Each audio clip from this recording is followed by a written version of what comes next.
നാവികസേനയുടെ യുദ്ധക്കപ്പൽ INS ബ്രഹ്മപുത്രയ്ക്ക് തീപിടിച്ചു. മുംബൈ നാവികസേനാ യോഗ്യാർഡിൽ അറ്റകുറ്റപ്പണി നടക്കുന്നതിനിടെ ഞായറാഴ്ച വൈകുന്നേരമാണ് കപ്പലിൽ തീപിടുത്തമുണ്ടായത്. ഒരാളെ കാണാതായി. അഗ്നിശമന സേനാംഗങ്ങളുടെ സഹായത്തോടെ കപ്പൽ ജീവനക്കാർ തിങ്കളാഴ്ച രാവിലെയോടെ തീ നിയന്ത്രണ വിധേയമാക്കി. ശേഷിക്കുന്ന അപകട സാധ്യതകൾ വിലയിരുത്തുന്നതിനായി സാനിറ്റൈസേഷൻ പരിശോധനകൾ ഉൾപ്പെടെയുള്ള നടപടികളും പൂർത്തിയാക്കിയിട്ടുണ്ട്. അപകടത്തെ തുടർന്ന് കാണാതായ നാവിക ഉദ്യോഗസ്ഥനു വേണ്ടിയുള്ള തെരച്ചിൽ തുടരുകയാണ്. സംഭവത്തിൽ നാവികസേന അന്വേഷണത്തിന് ഉത്തരവിട്ടു. തദ്ദേശീയമായി നിർമ്മിച്ച INS ബ്രഹ്മപുത്ര 2000 ഏപ്രിലാണ് നാവികസേനയിൽ കമ്മീഷൻ ചെയ്തത്. News desk press Malayalam.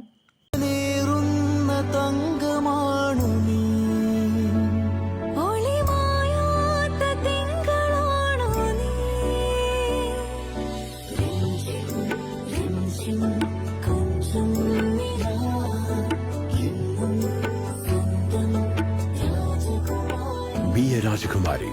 Rajakumari Gold and Diamonds. The trust of Travancore. Rajakumari.